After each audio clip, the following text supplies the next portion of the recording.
44-10. That tells the entire story of the Houston Texans win over an undermanned Baltimore Ravens team. Hello, everybody. I'm Jason Bristol in the KHOU 11 newsroom as we are getting your reactions following this blowout in Baltimore. The first time a Houston Texans squad has ever won there. Again, we are taking your comments. What did you think of this victory? Granted, the Baltimore Ravens are banged up, playing without their superstar quarterback as well as a number of other important players. But the Texans did what they needed to do, and the scoreboard, what you see, is the result. Let's look at some of the statistics here.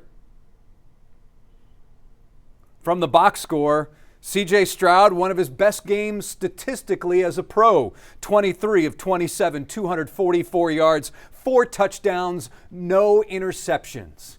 And as always, after every game, we are taking your one word. I have a blank screen, I have a marker, and we're ready to go. So let me know, what is your one word to best describe this game? I know what I'm going to say.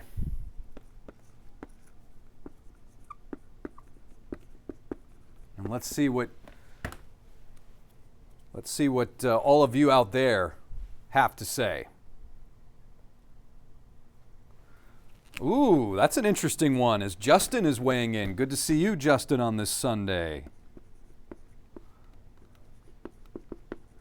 I think we're going to have an abbreviated show today. We may or may not hear from the Texans in Baltimore. If we don't get them, we will have that tonight on KHOU 11 News, as well as on Sports Extra coming up at 10:30. Let's see. Darla's checking in. So Justin says momentum. I wrote dominant. This was a dominant Texans team in many ways. Momentum is a good one as well. Steven says dominated, so I think that's also kind of in the same family, so I'll put an arrow. So we got dominant and dominated. I just missed what Darla had to say. They showed up and showed out. Okay, so she's got beautiful. That's what we have thus far. I think they all apply at this point. Again, when you go back here and look at the stats, Nick Chubb, 11 carries, 61 yards, including the 27-yard touchdown. Woody Marks, who has been receiving, and well-deserved, a lot of publicity over the last 10 days. He had 7 carries for 24 yards, but really, they didn't need him. Christian Kirk, 4 catches, 64 yards. Dalton Schultz, 5 catches, 60 yards. Nico Collins, 4 catches, 52 yards and a touchdown. Xavier Hutchinson, 3 catches, 18 yards, including, I believe, his first NFL touchdowns. Jalen Noel, also his first NFL touchdown. It is pretty incredible to see this Baltimore team, given the Baltimore teams the Texans have met in the past. Of course, last year was the 31-2 beatdown on Christmas Day. And Derrick Henry, not just with Baltimore, but with Tennessee, has run over, passed through, and around the Texans in the past. Get those team stats.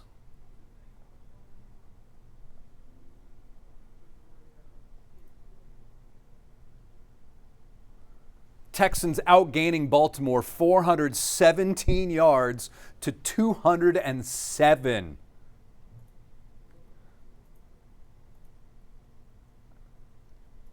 Let's see what Justin. Rhythm. Yeah, just have to get CJ in a rhythm and keep him there. Yeah, this has been a magic potion, if you will, facing the Titans and now the Ravens.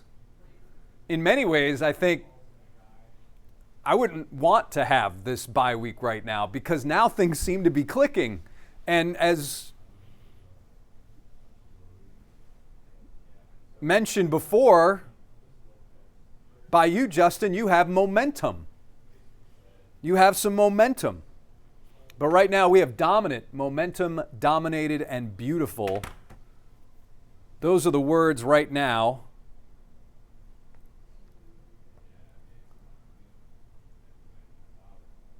Baltimore Ravens, is this right? It is right. Rushed for 44 yards. Without Lamar Jackson, you need some kind of rushing attack, and they have nothing. Also, Baltimore penalized 9 times. That's not going to help. I think dominating, I think those, or dominated, I think those are the words that definitely sum this up.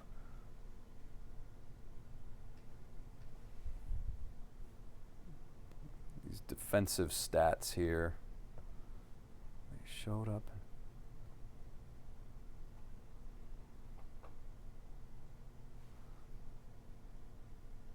The Texans took the Beyonce Bowl game last Christmas to heart. Yeah, I mean, it was mentioned on the broadcast about how DeMeco Ryans had watched it again, and it wasn't good.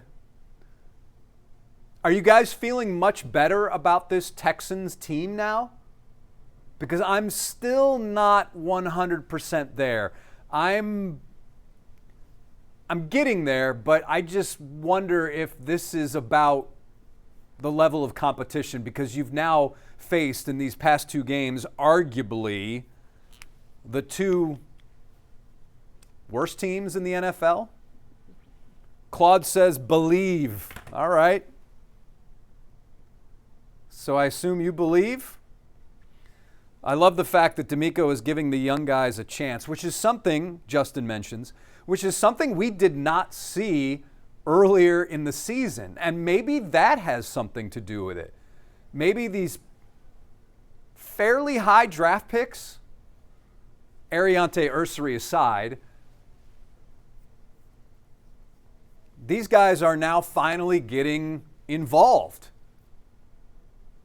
And maybe that is part of what we're seeing here. You guys drafted them high enough and obviously thought a lot of them, but they were non-existent in the first couple of games.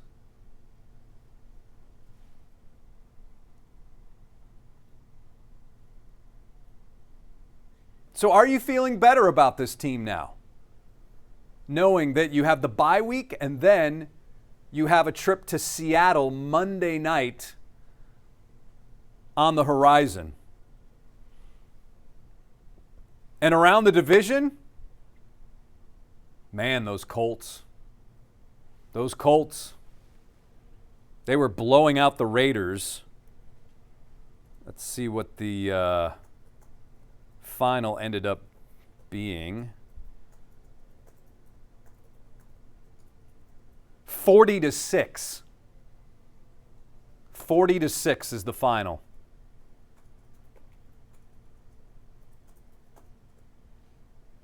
And how about you Saints fans out there getting a win?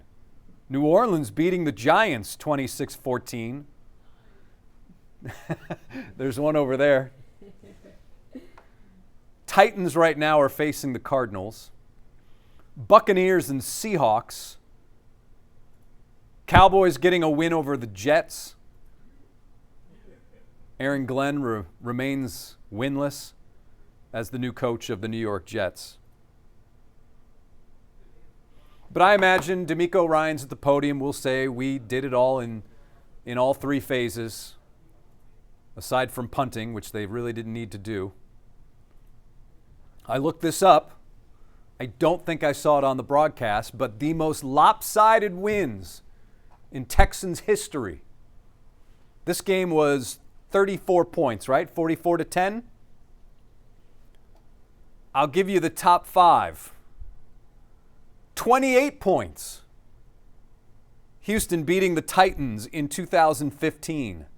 29 points. Houston beating the Bengals 35-6 in 2008. 30 points. Houston beating the Ravens way back in 2012. Now tied for second at 34 points. This game, as well as Houston at Tennessee in 2011, that was a 41-7 win over the Titans. And I remember this game. 43 points. 2017, October 1st, 2017, Texans beat the Titans at NRG 57-14. So 43 point, that differential is the largest in Texans history. So now this is tied for number 2. Let's see. Justin says Jalen Noel was about to get jumped by the Ravens players for taking his first touchdown ball. Yes, and they came back to highlight that because it wasn't shown initially. I think they were in a replay. But, yeah, you got to get that first touchdown ball. Got to get it. Claude's starting to feel better about the Texans. Go Saints as well. Same thing. D'Amico always says playing complementary football. And, yes, that is indeed what the Texans did today. I do believe that the level of competition, the quality of the opponent is playing a role in here. Now, I'm sure that in the press conference, in the locker room out in Baltimore, they are saying it's not easy to win any game in the NFL, and that is true, without a doubt. But what I really was impressed by was the first drive by the Texans, setting the tone. They were precise, they executed, they were proficient, and that really set the tone. In my mind, it really set the tone that the Texans were not going to mess around and play down to their level of competition. So once again, Justin says, when are you going to bring the guys back for a segment? Stutz and Landry. Man, oh man. Justin, do we have a treat for you? Because tonight, Cody Stutz from HOUfootball.com, Landry Locker from The Locker Room. Together, they are SNL Texans Talk. They will be in studio tonight.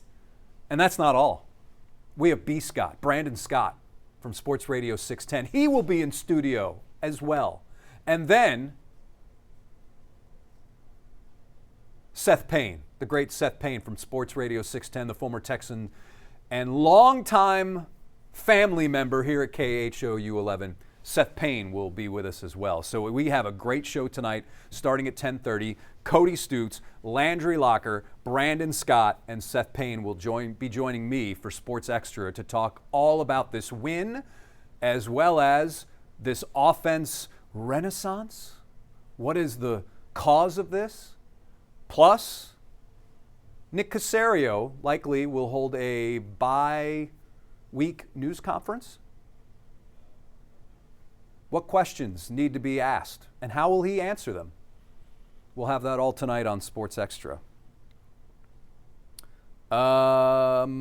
Justin says, let's see, what do you think they do with Pierce? He is basically a non-factor. Have Woody Marks getting more time than him? Damian Pierce right now is basically a backup and maybe an insurance policy because he is, what you said, a non-factor. And it's one of those situations where I think instead of going and finding someone off the street, certainly someone would claim him if he was placed on waivers. But I think at this point, he's a backup at best. He has just not shown enough, obviously, as he was inactive for, I think this is the first game he was active, right? So it's one of those situations where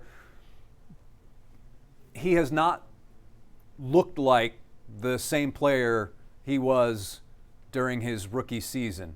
We've seen flashes, like in the kicking game, returning, but yeah, he is obviously not the same guy. I don't know what the cause of that is. Some people have talked about scheme and things like that, but those are just some of the possibilities that have been thrown out there. Lupita, how long have we gone here? 17 minutes. 17 minutes. All right, we'll go for a few more minutes here. Let's see if I don't see if they've started yet over there. But anyhow, what do you think? What would you ask Nick Caserio if you were in my shoes or a member of the press corps, if you will, going to NRG this week for Nick Caserio's bye-week news conference? What question would you ask him? Let me know here in the comments.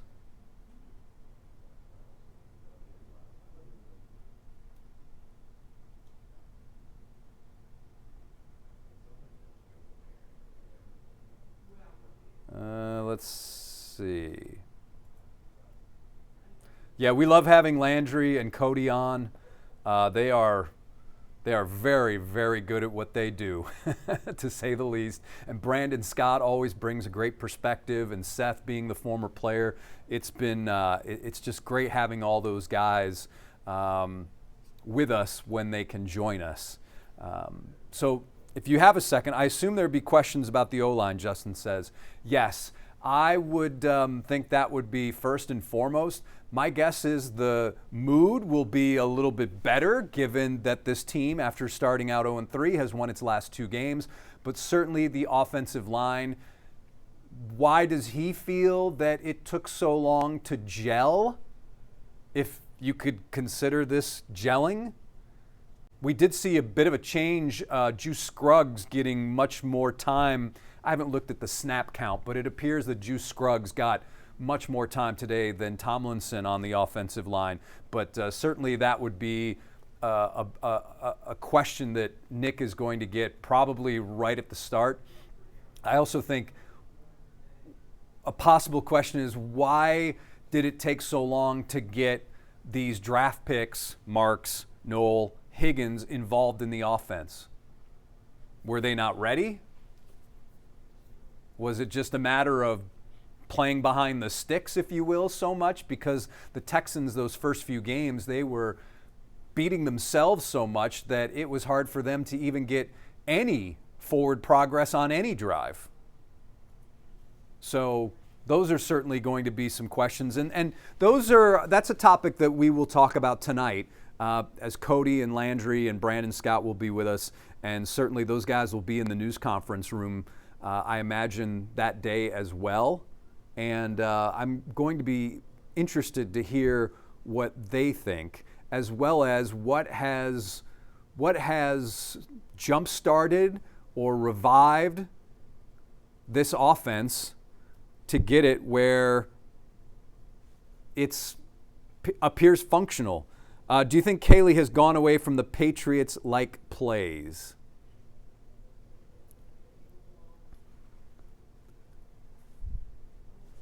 I don't know. I still think a lot of this has to do with the level of competition. And is that, now if you're saying if that's a question for Nick, I think he would probably bristle at that assumption. He would probably say, this is a hybrid offense, right? This isn't centered around one team, if that's what you mean, Justin. But certainly the play calls look a lot better when they're against a defense that is ranked at the bottom of the National Football League. We'll see. We'll see if they truly have momentum as they head into preparations for the Seattle Seahawks. And that will not be an easy game by any means, playing in that environment on a Monday night That's going to be a test, without a doubt. All right, everybody. I think that's going to do it. Your final on this abbreviated show is 44-10, but you already knew that. I appreciate all of your words. I think we're going to go with dominant and dominated because I think that best sums up what this game was all about. Once again, I appreciate all of you for checking in and giving your feedback, providing your insight as we break down another Texans game. This time it's a W as the Texans improve to 2-3. Your final, Houston 44, Baltimore 10. That's going to do it from here in the KHOU 11 newsroom. We'll see you later tonight on television.